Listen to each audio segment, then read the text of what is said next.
Welcome to the Dog Psychology Podcast with Todd and Art.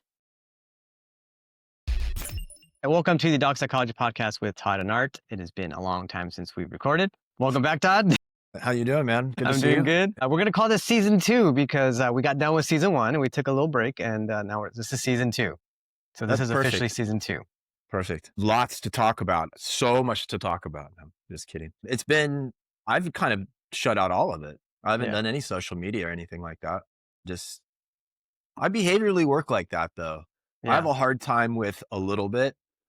So I'm usually all in or I'm not really interested. And that's always been an interesting kind of line to walk, because for me to get interested in something, I have to get like consumed by it, almost obsessed by it. Yeah. Otherwise, everything's just a distraction. I'm like that too. I get obsessed with things. So especially early in my career, we're learning about dogs. I got really obsessed about it and just started like wanting to learn, which also I could think it is, could be a good thing and a bad thing. I think it's a good thing if you just stick to one thing. Could be a bad thing if you do many things. What did you use? How did you go about learning?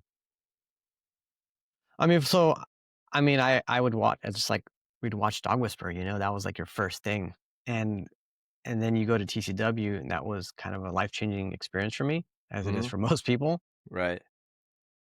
And then I started learning from Colleen, who'd learned from Lynn, and that was kind of like just the direction I went, right? That way. And then I started getting interested, like with Heather Beck. Heather Beck was, a trainer early on at TCW.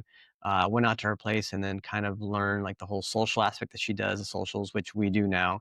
I was taking like a little bit in pieces of here and there, but I always came back to what I always originally had learned, like that foundation. Even now, like I'll try but I think it's good to like learn different things. Like, maybe I wouldn't say never use that, but it's just like you kind of like put in the back of your head, like, oh, maybe I can use in this situation, which I've had to pull certain things I've learned out from certain people. But I think if you just like, for example, like you just stuck to one thing. That's it. Yeah. I thought I watched it work. Yeah. And what I think, and always when asked and when it comes to helping people, I analogize it like a religion. Like you really have to embrace a religion before you can start to take in a bunch of different information from other preachers or other ways and other religions and be able to really understand it or break it down. Otherwise it clouds you because you don't know which way to go. I'm learning the stock market right now. There's so many gurus out there and there's a lot of different approaches. So there's a lot of different strategies that you can use to make money. And it comes down to, you have to embrace an approach and completely have faith in it, and then use the feedback you get to see if it works. Yeah. You said it when you started that it's easy to get too much information. I think that's the Achilles of everybody. Yeah. We've seen that at TCW for years and years, that a lot of people can come through, have been doing it for 30 years, but I don't know. It's the way you use your knowledge and the way you use it, as much as just because you have a lot of knowledge and you can say a lot of cool, quippy things, it doesn't equate to outcomes. Yeah. It's same thing in jiu-jitsu too, by the way. Like I see a lot of people will watch a lot of like YouTube videos, and there's nothing wrong with that. I think that, just sticking to the program and just kind of learning, I think people consume too much and it actually hinders them. As a matter of fact, we had a seminar where I train at, they brought in a guy named Bruno Bastos, and Bruno Bastos is like a, kind of a OG jiu-jitsu guy. One of the kids asked him, what is your thoughts on like learning different approaches and learning from like different people? And he's like, I think learning is important. He's like, but too much education is no education at all, or something like that. And he's like, because now in this day and age, he's like, I learned before social media. Now you're so consumed with all this information that you never really master anything. You don't really master, you just kind of know how to do it, but you don't master it. And it's the same thing with like, and I saw this even early on, like people would go to like TCW and they were like, oh, I'm the expert now because I went to a program, and so much. Again, we always look at the leash. Like once you've mastered the leash, then it opens your it opens your eyes to so many different things. Like if you're really good at the leash, you're going to be really good at the e-collar. If you're going to be good master the leash, you're going to be good at other areas, you know, noticing things, little details, because it's through the feeling of the leash and things like that. So I think a lot of people overlook those things. They just want to like skip a bunch of steps and just get to the top. They're learning to outcome. Yeah. They're not learning. So there's a huge difference between knowledge and experience. Yeah. And so if you've never learned to outcome, you don't have experience, right? So somebody's told you this, but when you learn all the way, when you actually go and do something all the way through, you realize where adjustments need to be made, where common advice doesn't work or is spot on, you know, and that's the thing that, you know, 20 years into it now is at the very beginning, I clearly remember guessing when I would give advice, guessing and hoping. I'm going to commit to what I'm about to tell you, but I'm hoping it's right. Cause I really don't know. Cause I haven't done it long enough. And that's the difference between knowledge, because I'd heard Lynn say all these things, and experience. You know, now I see it. And funny thing is, the Lynn, hope he's doing okay. The first sentence that he gave us is still the most, I think, fundamentally accurate statement to follow. Go for it. And I you'll know be this. successful. Yeah. Yeah. Forward movement in any event can only happen when the dog's energy is following the authority figure in a calm, submissive manner. You know, if I repeat it, I shorten it, but you know, and essentially it's saying you can't take the next step until you have this step calmly under control and everything's relaxed. And if you do, you are simply going to condition a pattern of fight, flight, avoidance. Right. So that's what's going to happen if you continue through a situation. So too many people are target oriented. You know, they see where they want to go, but they don't understand that getting there is setting the real fundamental platform for how your dog's going to behave. Do you know what I mean? And I think that's the part. So people will correct their way through to the target, and they never really go, hey, you know, you can get your dog to give up and you guys can just go to the target without any problem.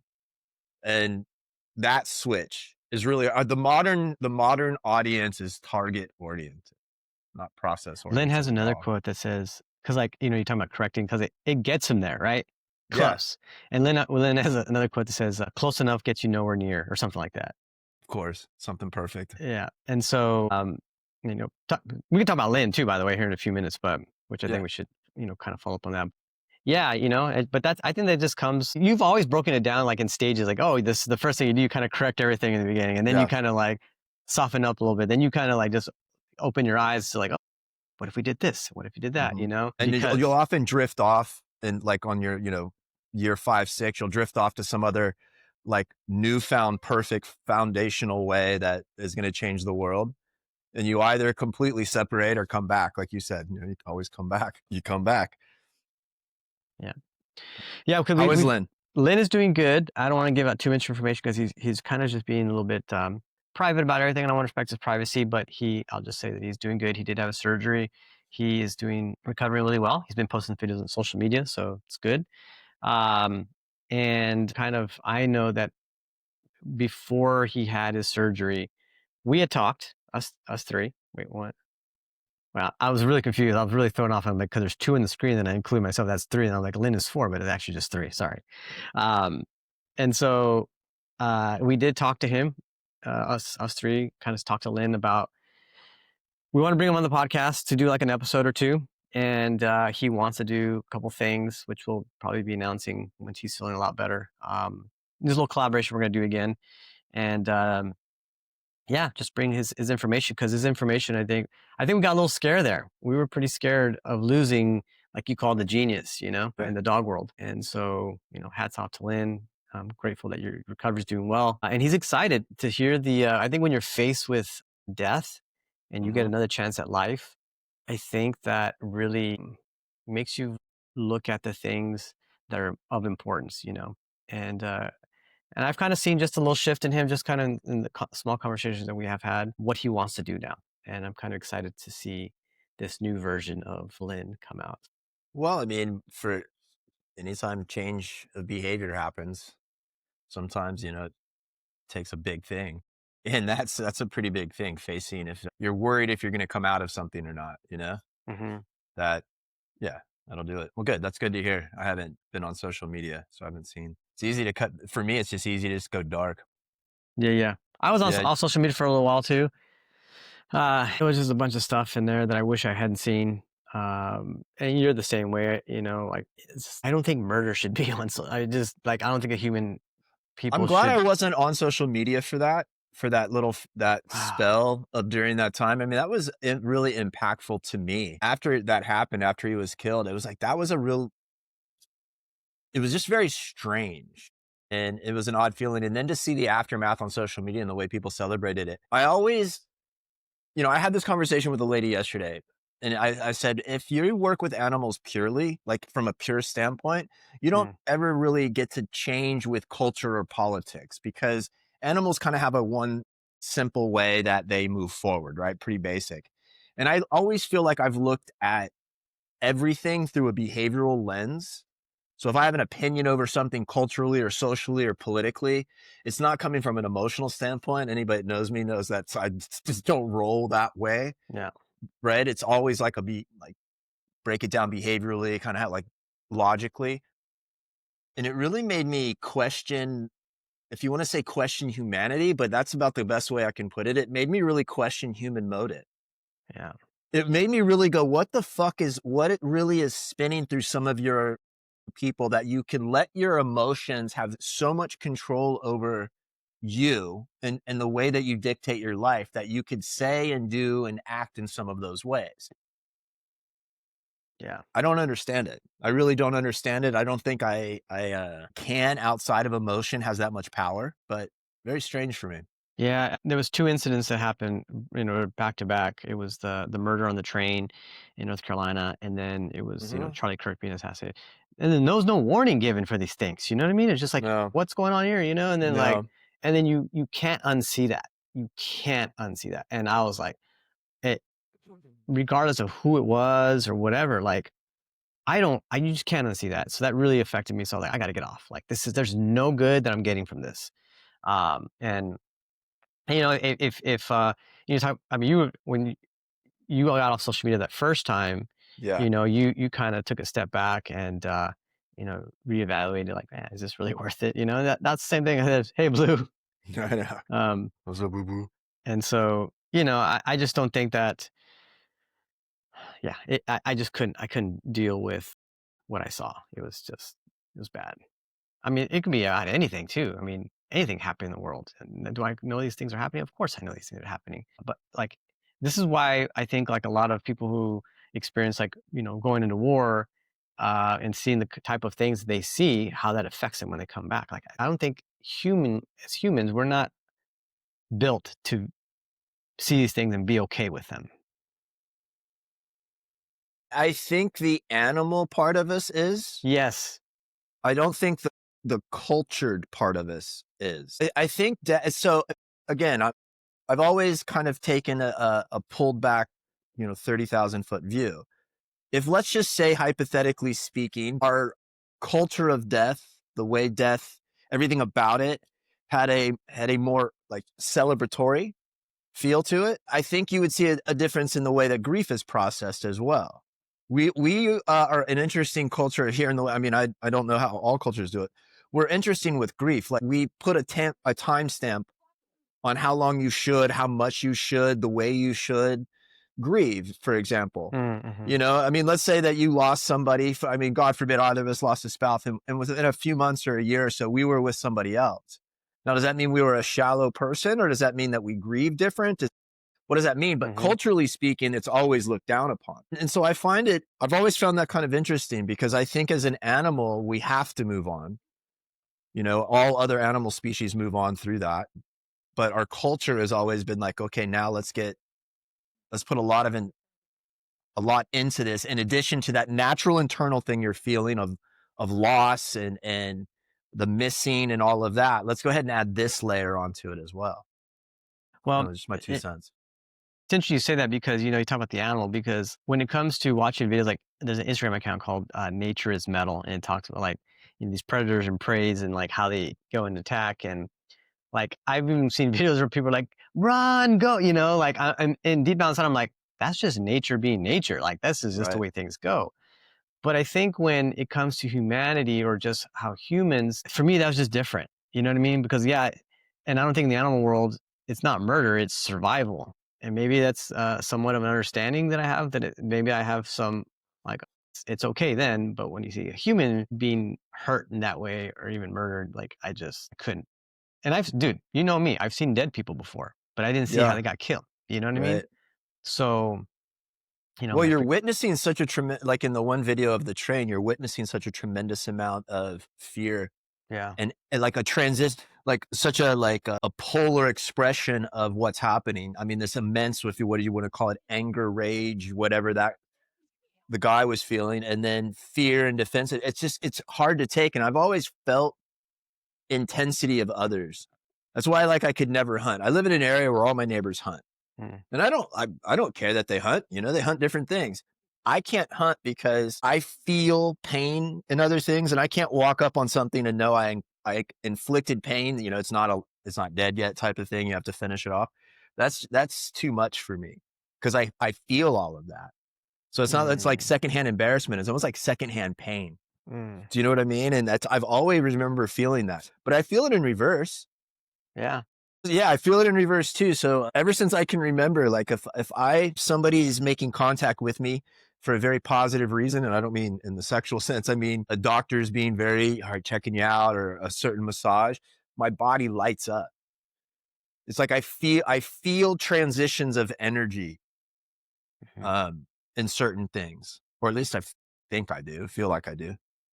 yeah, yeah. A lot of things happened since we last talked. Yeah. Yeah, it's been what? How long? It's been a while since we talked. It's been forever since we taped. When was the last time we put an episode Um, out?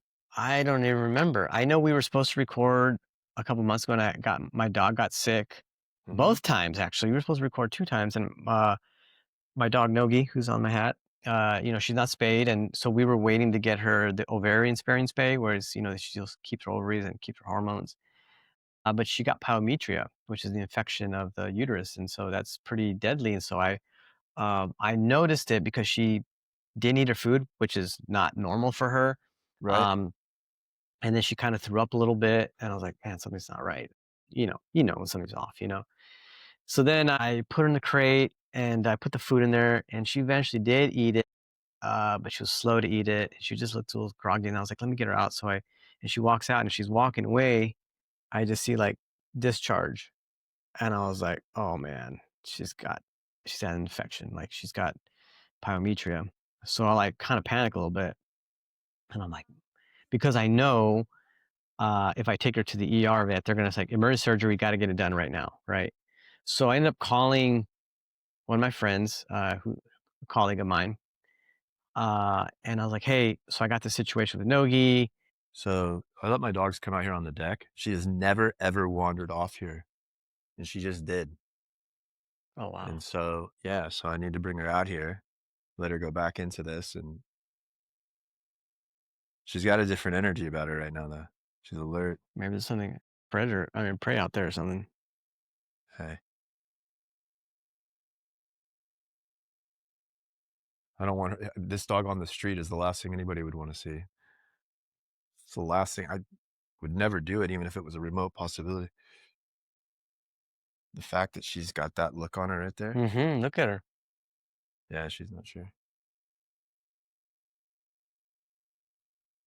So I guess it's good if anybody's watching in real time. So if you want to erase a mistake, just go back through it. You just got to go back into it. I think, and this is a small thing, but it's actually a big reason I think why a lot of people end up with bad behaviors. Nobody ever goes back to a situation, then they over control one thing that they consider like a failure or an accident. You know what I mean? So they won't go back into it. Sometimes it's little like this, and sometimes it's big, like your dog has gotten in a scrap before. So then you Mm-hmm. never let your dog go back up and sniff a dog. I was Mm-hmm. dealing with this yesterday in an appointment. So, and you almost you see it because you can see it in the way that the dogs react. They don't think they're allowed to get close at some point because the owner's gotten so nervous and they've stopped something so many times as opposed to going through it. What was Caesar saying? Only way out of the fire is in the fire or something like that. Got to go through the. The only way out is in. Yeah, that's right. There we go. So she's still That's still for her different. She usually lays on ow, this side of the deck and she's a little bit more relaxed, but I'll take that. I find that good for now. All right. Sorry Yeah. about that. So how is she?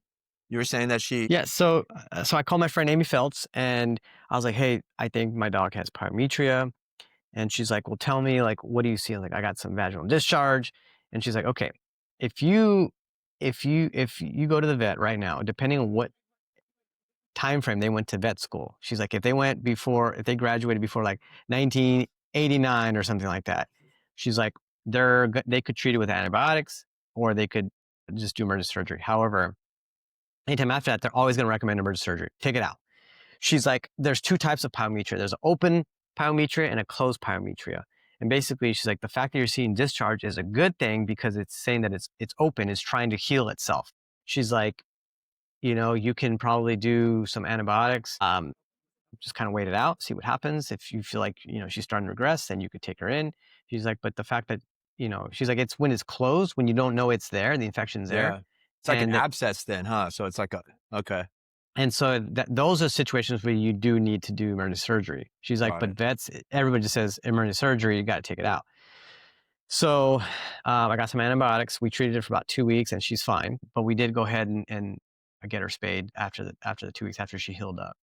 Vets are so funny nowadays. I find it amazing that if your dog has what's almost a known obstruction, but your vet has a doubt, they don't take an x-ray. Like there's times I have to tell people, hey, when you go in there, just go tell your vet this is what you need. Vets are weird. They're almost like dentists anymore. They have to go through all these pre-planned cycles they've been taught. They don't do medicine anymore. Yeah. They go through what they've been told to go through and do. Like a Probably SOP, like standard operating procedures, right? That's what it is. Yeah. And you got these old school vets. I remember I had this one guy named Dr. Pipes, old Mr. Dr. Pipes. And he would look at the dog like, I know what the problem is, Yeah. and he knew exactly, he didn't have to like, well, let's do this and let's do that, Yeah. They didn't have to go through so much diagnostic medicine. Yeah. They would be like, yeah, I know what this be. Looks Mhm. like this, but it ain't this. It's this. Mhm. And, they got like a cigar that they're. Mhm. I remember the first vet that I ever had when we had our dog. I went in and before I think I even did my first appointment, I scheduled an appointment with him and I went and sat down and I said, can you tell me about medicines, like dog behavior medicines and what you see? And this dude was old school. I mean, there's a good chance he's not even alive. And all the way back then, he's like, you don't see anything.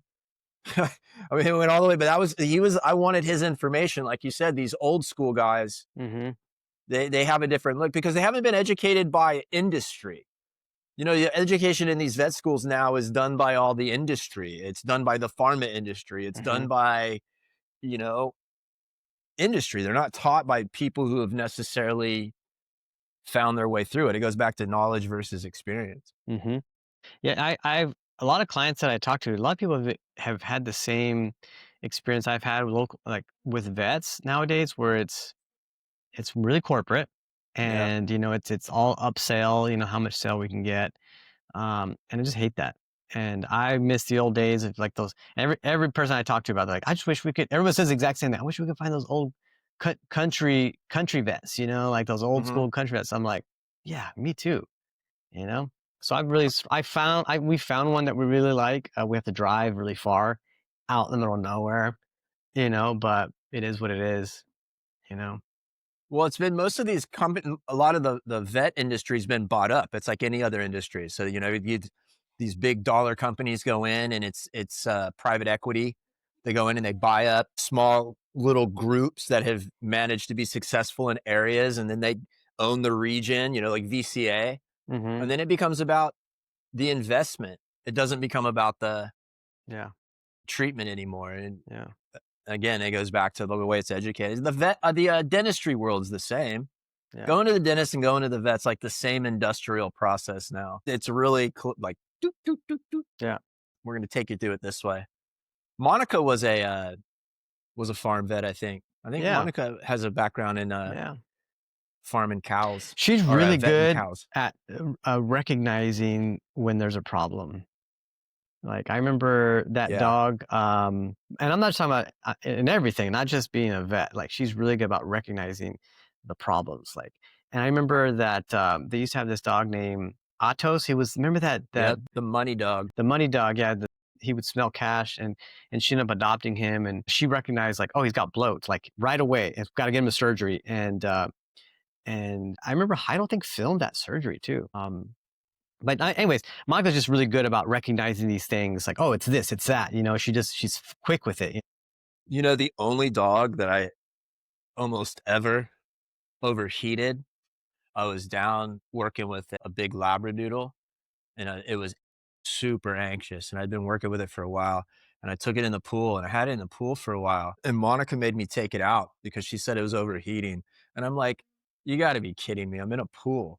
I'm like, come on, you're overreacting, Monica. Sure as shit, a dog took its temperature, and it was close to overheating. So to your point, yeah, she's very intuitive with a lot of the animal knowledge, or the expression of sickness, I guess you could say. Yeah.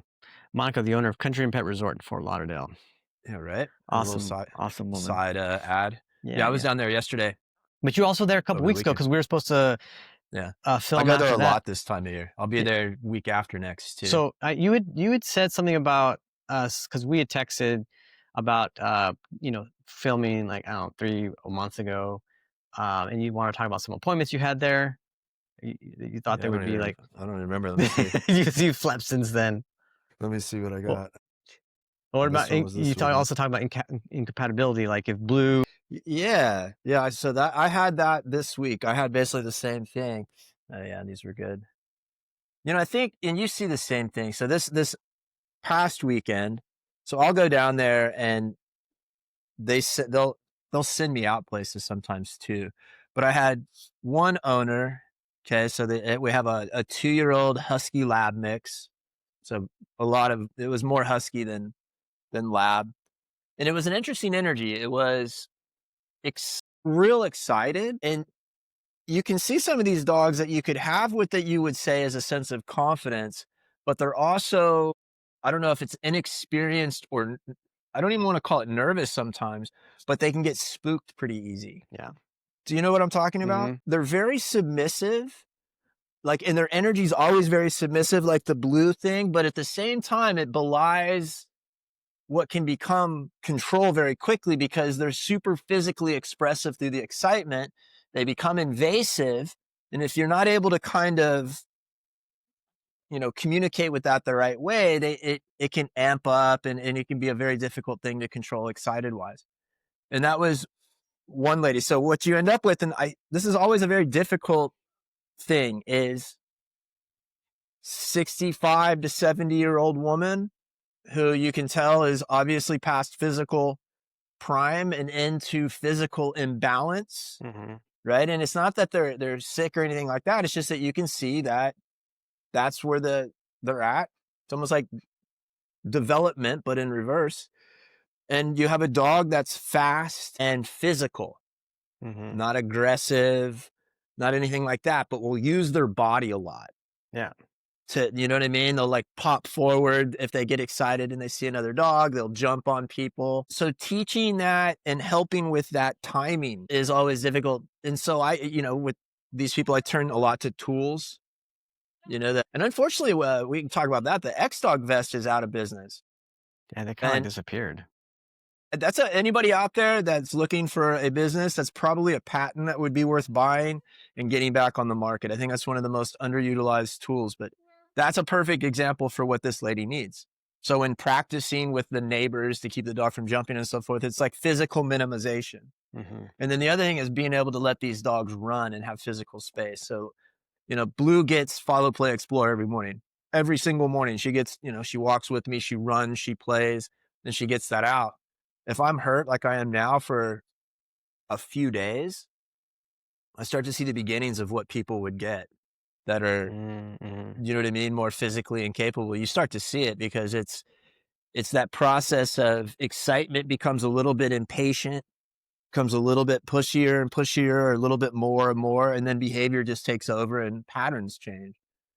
And so that incompatibility of size, strength, speed, movement, balance isn't talked about enough.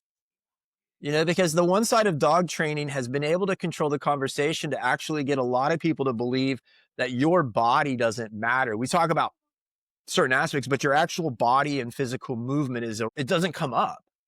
But I think it's such an important conversation because your dog is interpreting you visually, right? They're interpreting you what they can see in you.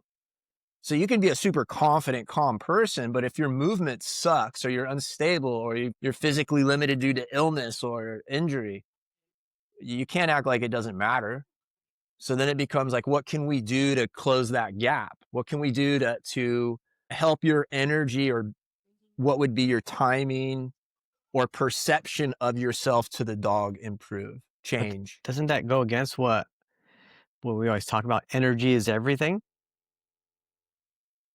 Energy is everything, but you have to have execution. So that falls under the part of your plan. So energy is your emotion and your intention. So your intention is, what do I want? Yeah. So for your intention to become a reality, there has to be an execution of your intention. Right. Okay. Does that make sense? Yeah. I mean, because you talked about how a lot of times people will, I guess in the dog training industry, and we see it all the time. We got people who have kids and they're walking the packs of dogs. Like, see, his kids have amazing, along with they have energy, you don't need physical strength. And I think what they're saying is that they're executing. Yeah, it's not physical. It is the energy of what they're doing, but it's like the capability to at least have the intention of how they're going to move with the dog, I guess is what you're saying. Well, and because you know what I'm talking about? Like you've seen it. I mean, you've seen people. of course. And this is the thing I think that I easily can do is I separate a dog having any form or version of consciousness or holding on to what would be considered a memory, and they're just following yesterday's habit. So Yeah. if you know what I mean? So these little kids that are walking these big dogs, as soon as those dogs have a moment or two where their curiosity or excitement of something gets their brain moving forward and that kid can't control it, that kid's energy no longer matters. That video doesn't mean shit at that point. Because the new pattern is now going to start to take over right away. Forward movement in any event can only happen. And even if you've had that history with your dog for how long, look what I just did with Blue. Mm-hmm. And then I forgot about her. Hopefully she's still out there. She's still there. But that's a perfect example right there. Yeah. Right. You know what I mean? So if I had let that go, I could easily get that again. And that's the part that people forget, is that dogs aren't performing today's activities on a memory. They're kind of performing it on yesterday's habit. Mm-hmm. They're not far away from creating a new habit. And so it gets easier for the humans to enforce this existence, but the dog's never just going to choose to be the best version of themselves unless we're able to do it. I remember last year we went to Germany for the entire month, and we had a woman who takes care of our dogs, and she's awesome. Like, she walks our dogs and does all the stuff, but it's still not the exact same routine. She can kind of keep it similar. And so when we come back, and it's not that she's doing anything wrong, it just, they're now used to the new way of how she's done things. Right. And so when we come home, I start noticing a little more vocal than normally, because when I disagree, when I'm like, I put a limitation on how much they bark, right? I got it, don't need to bark anymore. Whereas I'm sure when she was here, she lets it slide. You know what I mean? And so just like probably yesterday's, doesn't follow through as much, right? So she might say no, but doesn't bring him down quite as low. And they're like, oh, that's as low as you want us to go? Okay. Yeah. All right. And luckily, my dogs, they're pretty easy. And she even said, she's like, oh my God, they were so easy. Right. But I do notice that they're a little more vocal when I come back. When you're gone for a month, they've already built up a whole new pattern, a whole new routine, So it's like, but they get back to really quick, by the way. It's not like, but I mean, I remember Lynn used to say that, and it didn't make any sense to me at the time. He told me when I was a student, he goes, I used to let the students like control the pack and really take over and control the pack. And he goes, I stopped doing that because after the student would leave, it took me a while to get him back. So he had to recover the patterns and the habits because, obviously we would probably let it, like you said, not see it, let it go too long, go too far. It's subtle. Well, that was my second appointment was the same thing. It's basically, it was the same lady, but 4 dogs. And interestingly enough, this was the most isolated appointment I've ever been to. I had to drive like 15 minutes down the dirt road. Wow. And there was fucking nothing. I drove an hour and didn't see any version of even a gas station, not a little convenience store. Wow. It was weird. 70-year-old woman, 75, living with 4 dogs. And they showed just 2 different groups, and she'd actually done a really good job of creating a very functional crate and rotate existence, because one of the dogs in this group really didn't get along with one of the dogs in this group. But it wasn't like any version of anything dominant. There wasn't like a possession involved. There wasn't a, I'm going to just go fuck you up. It was about intimacy. It was just a simple. So if this dog came over and was sniffing on this dog, it for 3 or 4 seconds, it would then it would go. So it was like, I just don't accept your presence in my space. There wasn't like a tangible, around this or around this, possessing the woman type of thing. And this is why I had made the point that she asked me to explain her energy, because one of her workers, she had a worker. How am I there. doing? What's my energy like? Well, no, one of her workers was there. And after the dude left, she was talking about how one of the dogs that we were working with, how this guy kept trying to get this dog to like him. And the dog barks at him all the time, but he gives her a lot of treats. I go, well, yeah. I go, he's angry. I go, so the dog will come in and trust the food for a moment, but she doesn't trust him. You can see it. I go, so there's something in that dude that the dog doesn't trust. So like, there's something that doesn't let the dog get close. And she's like, oh. So it's like, Sukas, what's my energy? And it took a minute, and I was like, well, you're equal part discipline and love, and you're conflicted. So her dogs were all very submissive in the sense that she should have had control, but she wasn't controlling, I think, enough of certain aspects and letting too much of her love control other parts. And then the other part was that the discipline was strong enough, she could never let go of her discipline cycle. So where it might have been effective for a short time, she didn't let go enough for the dogs to start to reunite. So in her brain, she had to, those gates that she had were permanent regardless if those gates were there. Does that make sense? Mm-hmm. And so she had gates in her mind. Mm-hmm. And if the dogs got too close, then she couldn't handle it. And I mean, there was a point in the appointment I had, I'm kneeling down, and, they're right here. It's not like they're all on top of each other, but they didn't have any issues with being close in that particular context and capacity that I was showing them. And the other thing it came down to is this woman not only lived in the most isolated spot, she had more land than you could imagine. And she was afraid the dogs would run off, so she didn't use her space. Oh my God. That's what I was wondering. I was like, and I why let are using crowd and rotate if they have this whole this land? So I let a couple of the dogs out, and the way they ran around, I was like, okay, like we gotta talk about this. And then I brought out a toy, and this is an odd pattern I had seen. So I brought out a toy, and the dog was real excited and went to chase it and looked at the woman and then kind of went submissive. And I went, got it. I go, your issue with barking and vocalization inside and your disciplined desire to control that behavior means that you have this obsessive control over their excited side, which they're using as barking. Mm-hmm. But since you don't exercise them, they're obsessive with this behavior, and you do this a lot. So now they're confused on if they can get excited. So when the dog went to get excited to chase the ball and play, it looked at her and had a moment of, and finally it started to do it. And what you could actually see is joy start to spill out. Mm. So part of the reason these dogs were fighting was because they were getting rid of all of this energy I'm looking at on each other. Themselves, yeah. You know what I mean? And so that it had become this weird little cycle of, and you have this 75-year-old woman and 4 grown dogs. Now you really have to strategize well for her. Yeah. So it's like, all right, we got to use our fencing here, and we've got to use our leashes, and we're going to, we have a muzzle. If you're walking, we've got our halties. And she's like, okay, they're going to chase the horse, our e-collar. So she had a treadmill. I basically pointed out that you've done really well managing up to now. She's good at that. She's letting the fences down, so to speak. Yeah. So very interesting, especially where it was too. All right. Well, tell me about TCW. I missed the first TCW as being a trainer, since I went into retirement. I thought I was going to have FOMO. I did not. I was actually in New Mexico during the time and had a little family vacation during that time. Nice. And I know there's going to be another one in end of April, I believe. Something like that. 1 Yeah, and 2. they'd mentioned 1 and 2, but when the information we've been given so far is just 1. So they didn't, because they would need to tell us so we can um, Yeah, I think they make released. arrangements. I think I got an email on Fundamentals 2 or something like that. Okay, I'll have to check. Oddly enough, during that Fundamentals 2 or one of those, I'll be in Peru. I'm gonna do the Machu Picchu. I'm gonna hike the Inca Trail. Oh, no shit. Yeah, you want to go? Oh, you can't. Never mind. You're too sick. No.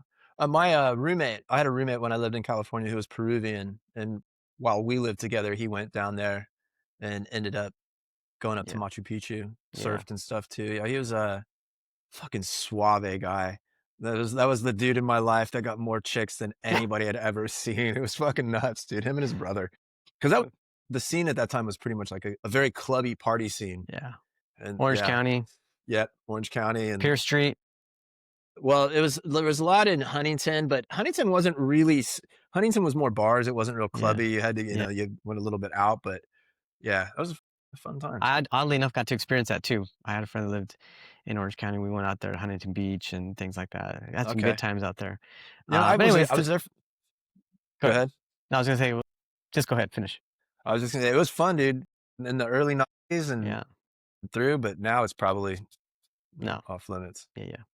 What we're saying. Tell me about TCW. Like, what happened? Like, how? I think I texted you how was TCW. It's like a pretty easy group. Pretty Yeah, chill it group. was. It was. We had 50 students, so we were full, and Wow, we that's had. like, It's a lot. I mean, it's a full group, and we had needed a couple other red shirts. There was a couple of people that didn't come back. This is a topic for another day, and so we had new people in places to see how that was going to go, and it actually went super well. So they got like 35 or 40 dogs for us.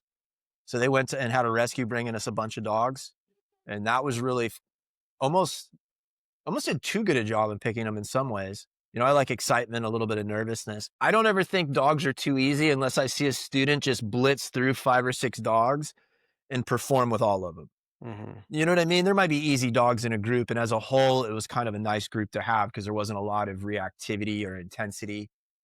From my standpoint, it can be tricky to get a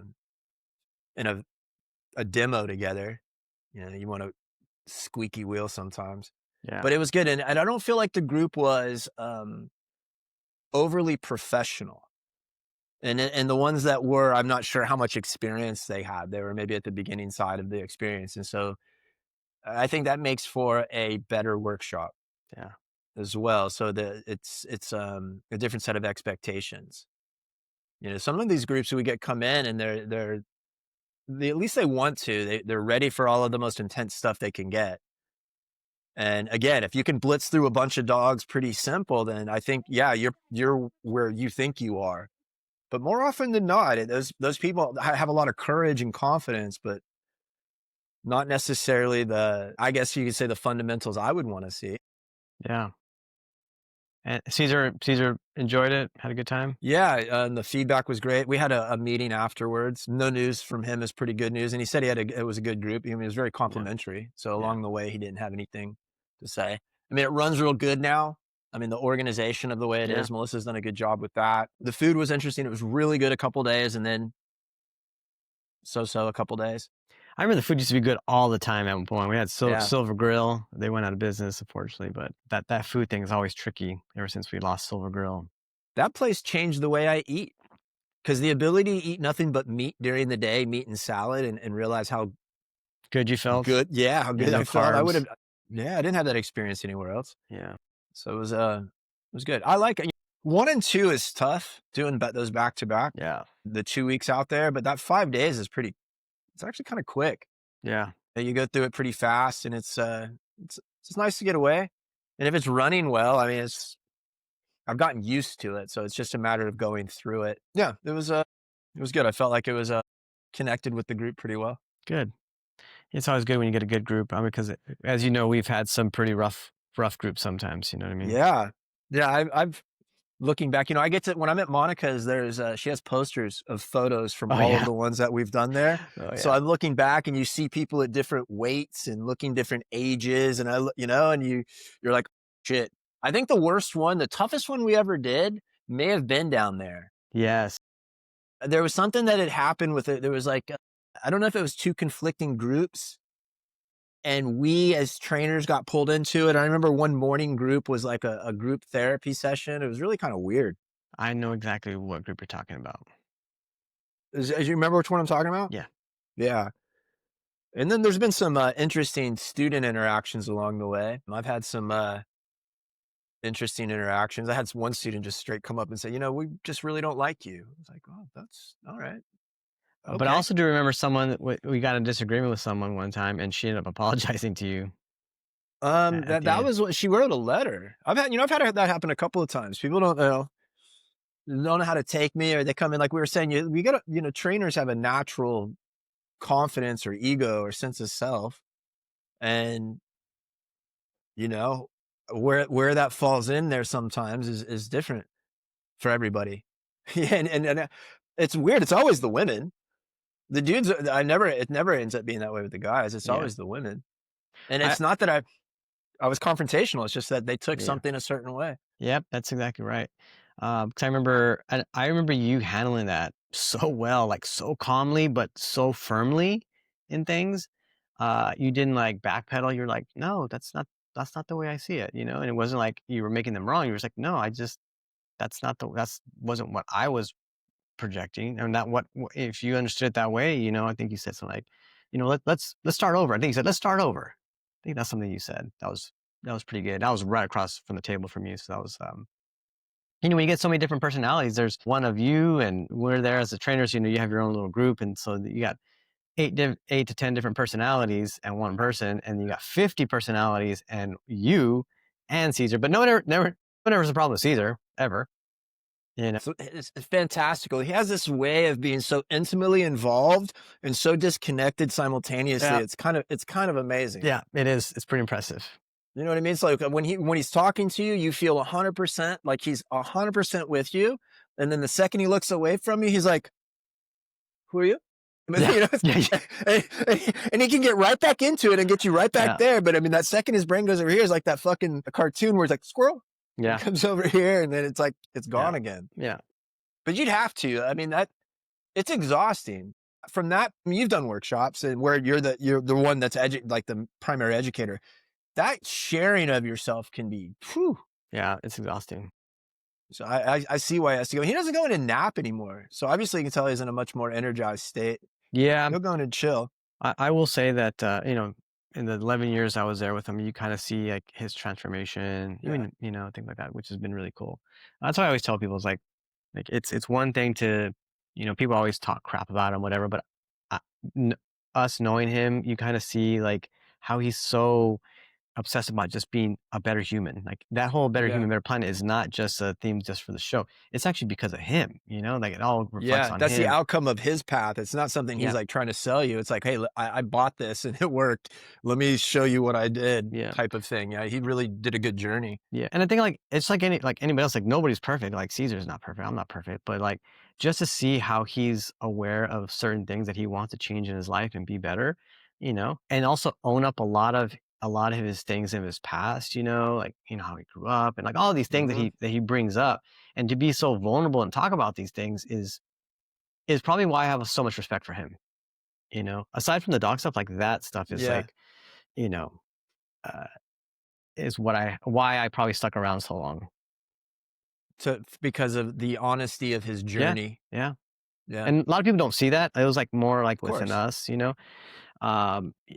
but there's just a lot of things that I saw personally, that, I mean, it was cool that I got to do, um, ayahuasca with him.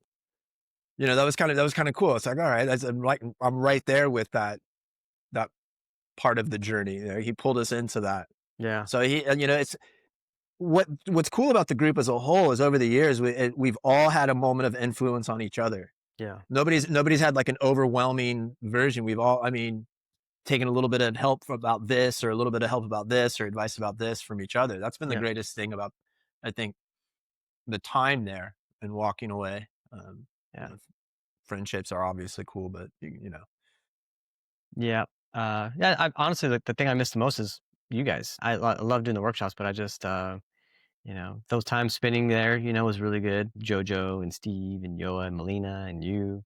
and Lisa. How many meals in a hotel room? Yeah, for real. You know what I mean? The amount of food we would eat.